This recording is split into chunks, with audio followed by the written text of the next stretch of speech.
This is the elevator at Dave & Buster's, Belden Village Mall in Canton, Ohio.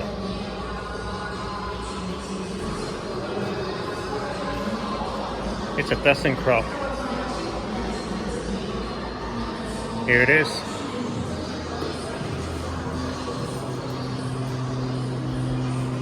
Let's go to 2.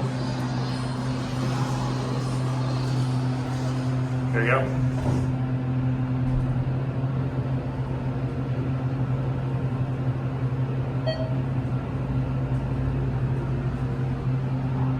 Here are 2.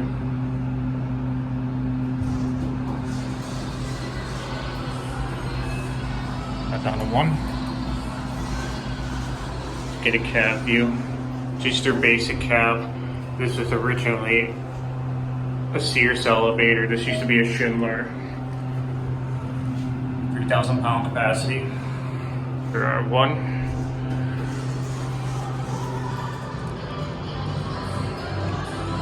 That's lots of clothes. And that's it.